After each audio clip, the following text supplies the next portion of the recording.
Hello, great people. It don't happen, oh. Breaking news. Less than 24 hours after Nnamdi Kanu was convicted by the Federal High Court in Abuja, the Tinubu government have moved him from the DSS custody to Sokoto Correctional Facility, popularly called prison. Yes, you heard me right. Nnamdi Kanu, the DSS facility again, oh. They don't move on to Sokoto Prison. And look at this. Breaking news. Nigerian government moves Nnamdi Kanu from DSS custody Abuja to Sokoto Prison. In fact, when I saw this report, I didn't believe it. And do you know what I did? I had to make some research to make sure that this report is right, because the Nigerian system that I know is not always fast, it's not always swift, that they will convict somebody and within 24 hours, they don't move on from Abuja down to far away Sokoto Prison. Now, I had to go to the page of Prince Kanu, the brother of Nnamdi Kanu. I went to his Facebook page to confirm. I saw the post there that yes, he has been moved. I also went to the page of Aloy Ejimako, Nnamdi Kanu's lawyer, and then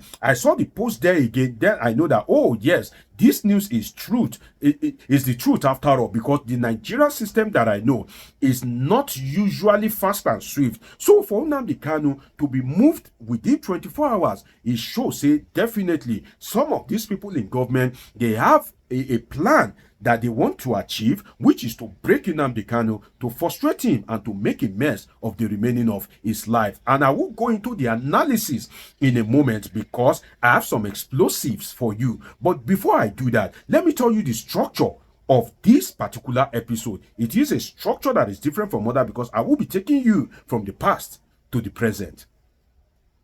What do I mean by that? I will be playing you a video of Nnamdi Kanu, the Nnamdi Kanu that you have perhaps never seen before, the Nnamdi Kanu that you perhaps don't know, Nnamdi Kanu that is pro-Nigeria, Nnamdi Kanu that protested against killings in northern Nigeria, Nnamdi Kanu that spoke against civil war in Nigeria, Nnamdi Kanu that was, like every other normal patriotic Nigeria. I will play you that video. Then we'll be dissecting what really changed, what changed in Nnamdi Kanu, because if you want to employ the dynamics of conflict management, he has been convicted.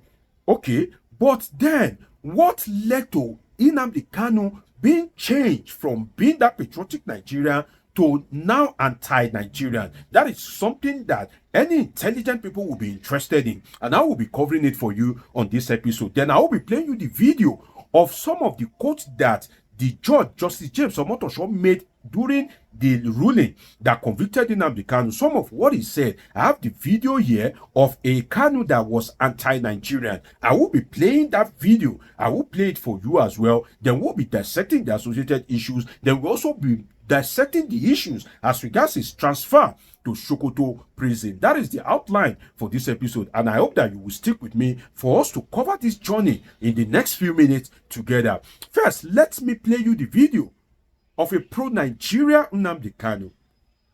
Listen attentively to his words. When we come back, we'll be dissecting some more. Let's watch the video. Let's watch it. My name is Nnamdi Kanu. The reason why we're here today is to protest the killing of innocent women and children, and men for that matter, all over Nigeria, especially in the northern part of Nigeria. We are not happy. We are not pleased with what is happening, and that is why we're here today. As you can see, there are a lot of Nigerians who are protesting about the killing of families, people who are determined to tear the country apart violently, and it is not something that we support. It is not something that we would like to see continue, and we are here today to send a clear message to the Nigerian government, to the High Commissioner, that what is happening in the country is unacceptable, and we cannot accept it. If that continues, it will lead to the violent disintegration of the country. There will be no more Nigeria for anyone to go to. There will be no Nigeria for anyone to refer to. In fact, what is happening in Somalia today will be like a tea party. So we cannot allow this nonsense to continue. Something has to be done. And the consequences of the actions of terrorism in Nigeria must be driven home to the people, so that even the terrorists themselves will be able to understand that there is no mileage in where they're going. The only thing they can accomplish is the breakup of Nigeria. If they think that they can cower people, if they think they can force people to be coerced into a religion which is not theirs, then they are clearly mistaken. We are asking for peace. We are asking for people to get together. We are asking for everybody who loves Nigeria, who is associated with of that country to please prevail upon terrorism in Nigeria so we can bring it to an end. That is why a multitude of Nigerians are gathered here today. Those of us in the UK are determined to work with the government for peace. We are determined to work with the international community for peace. But one thing we cannot stomach is a repeat of 1966. What is happening today in Nigeria was the reason why Nigeria fought a bitter civil war for 3 years between 67 and 1970. If this continues, there will be another civil war in Nigeria. And this time around, no place will be safe in Nigeria. This time around, nobody will be safe in Nigeria. So it is imperative that everybody who has the interest of the country at heart acts now and immediately to stop this nonsense from continuing. There you have it. Let me speak about this video. Don't forget, I will speak about his transfer to Sokoto Prison. But this particular video, I find it very important. And I believe that my intelligent viewers will find it important as well, that what changed in Nnamdi Kanu. In that particular video, Kanu was protesting against killings in northern Nigeria. Imagine that. Kanu was pro-Nigeria in that video. All his orations was about the unity, the development, the growth of Nigeria. In that same video, my dear people, Kanu spoke against the disintegration of Nigeria. In that same video, Kanu spoke against terrorism in Nigeria, particularly northern Nigeria. In that particular video, Kanu spoke against civil war in Nigeria. So any sensible reason, any sensible person will want to reason. And that is one thing I like about the government of Western nations. See, now that Nnamdi Kanu is convicted, they will focus on what could have made him to change from being pro-Nigeria to anti-Nigeria. But then, in Nigeria, what do we have? All these people, they don't care. Some people just want him to be jailed. Now he has been jailed and they will just forget about him, forgetting that if they don't address this issue, definitely so many Nnamdi Kanu would evolve in the future. So what made Nnamdi Kanu to be anti-Nigeria, to support disintegration, to now support war? What changed Nnamdi Kanu? I will dissect it for you. But first, let us watch the video of a Kanu that was anti-Nigeria. You've watched him when he was pro-Nigeria years back. Let's watch some of the things that Justice James Omotosho referenced during his judgment. They'll come back for some great discussion. And don't forget, we are still talking about his transfer. We are still going to talk about his transfer to Sokoto Correctional Facility within a night week. But first, let's watch this video. They'll come back for some great discussion. Let's watch it. Houses are killing us. Yorubas on one side sucking our blood. Because anybody attending a Pentecostal church with a Yoruba pastor is an idiot. A complete fool. They are worse than Boko Haram. They are very, very foolish. Yoruba people. There are some guns in Edo State right now as we speak. Use those guns to kill 1 or 2 or 3 army officers, take their guns from them and begin to kill the others. Anyone you kill, you take the guns and you kill other people as well. We'll bury him with 2,000 heads. And not daily, don't so 2,000 heads. How about beginning is under 100? The mission of Radio Biafra is a very simple one. To get Biafra by every means necessary and possible. By every means, including war. We said we will burn the zoo down and we will do it. Nigeria will be burned to the ground. Completely burned to the ground. There you have it. You just watch a video of Nnamdi Kanu that was anti-Nigerian. The big question that I have for people in authorities, the big question that I have for leaders in Nigeria, even the question that I have for the DSS, the police, even the judiciary in Nigeria, is that can you please investigate at what point did Nnamdi Kanu change and what changed him? This is very important. It is in fact more important than his conviction, because you have only convicted one man. If you don't address what made him change, definitely a lot of Nnamdi Kanu would arise. So the big question is, at what point did Nnamdi Kanu change and what did Nigeria do to him? Somebody that is pro-Nigeria suddenly became anti-Nigeria. I believe that I've helped the leadership of Nigeria in my own little way. If they are sleeping, I have woken them up that look into this thing, and I just hope that they will look into it. Now, let us go into his transfer to the Sokoto Correctional Facilities within 24 hours when his judgment was given. Again, can Nigerian system be that fast? Because the Nigerian system, where I know, they did that fast too. The ever slow Nigerian system is now suddenly fast. Pian, conviction. Before you can say Jesus is Lord, he has been transferred all the way to Sokoto. For me, if you care to know what I think about it, I think this is wickedness. Why do I say so?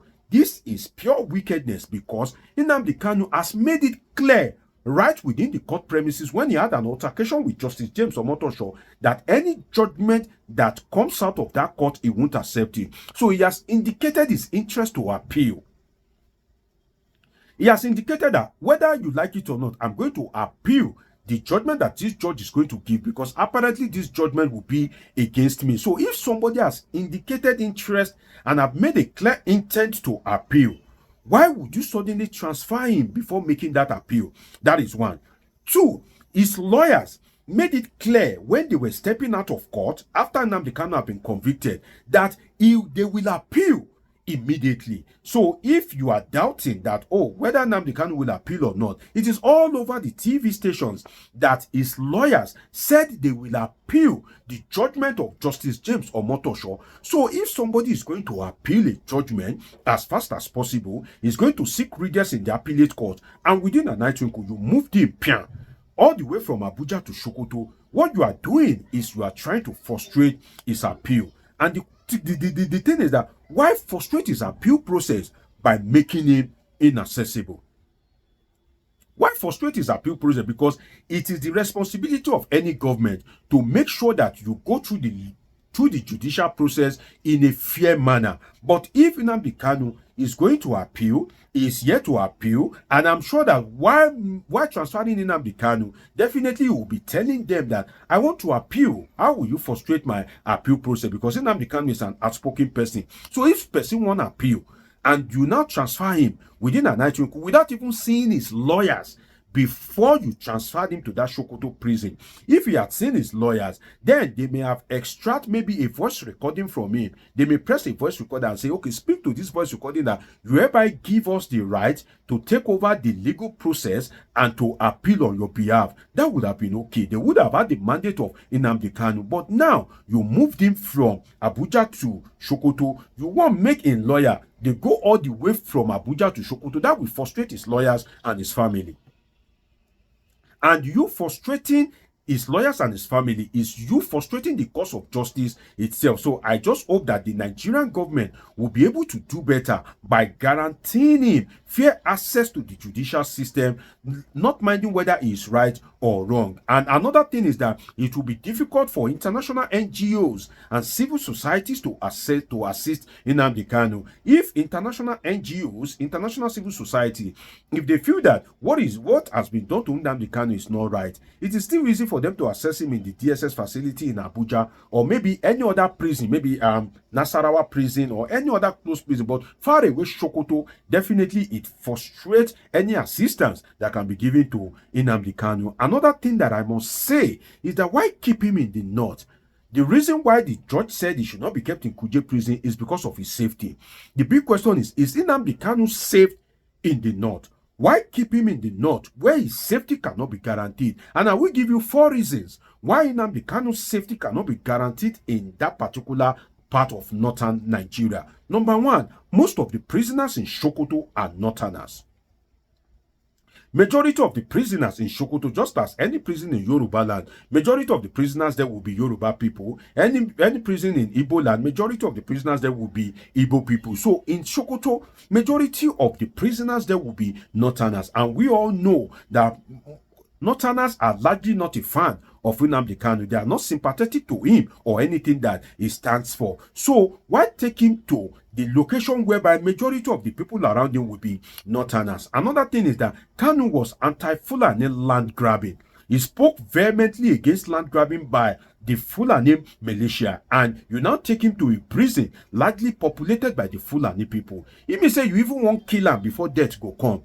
So you are trying to, the judge said, keep him away for his own safety. You now carry and go the lion's den. I think that is unfair. I think that is unjust, and I think that itself, if Nnamdi Kanu has good lawyers, they can argue it at the court of appeal that it is for his own safety, but where you've kept him is apparently against his safety. Another reason, I promise you 4 reasons. Number 3 is Sokoto, that Sokoto prison is dangerous for Nnamdi Kanu because Nnamdi Kanu spoke against the activities of murderous herdsmen.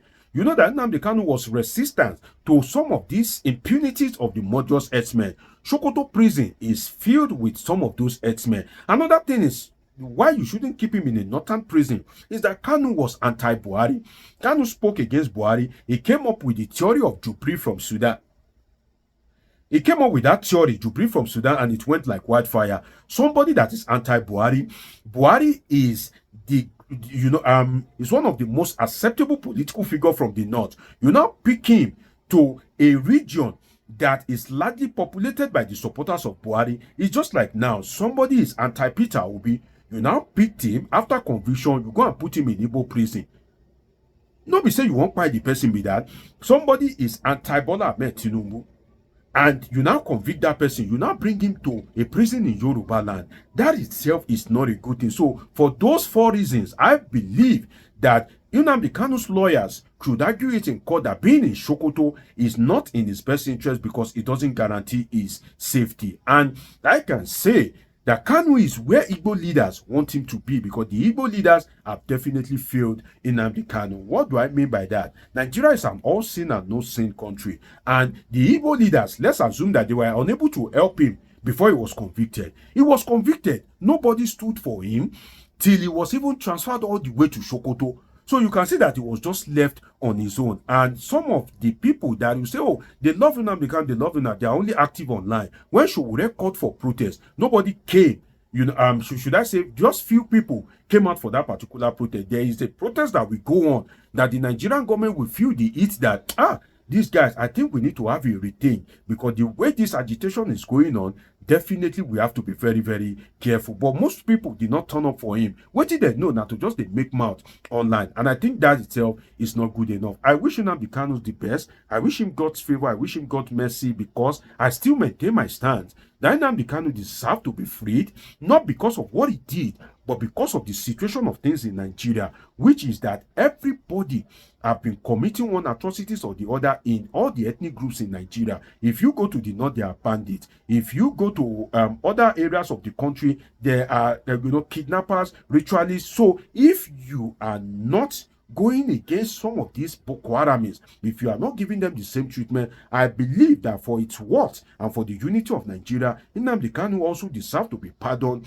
or freed. The way they do peace deal with murderous herdsmen that have committed atrocities greater than that of Nnamdi Kanu, extend that hand of fellowship to Nnamdi Kanu as well. I maintain my stand, and I'm here to see something that will convince me otherwise. Punish everybody or free everybody. That is where I stand as a Nigerian. It's been an interesting time with you. Subscribe, turn on your notification button, catch up with my past videos. See you in my next video. I love you all sincerely.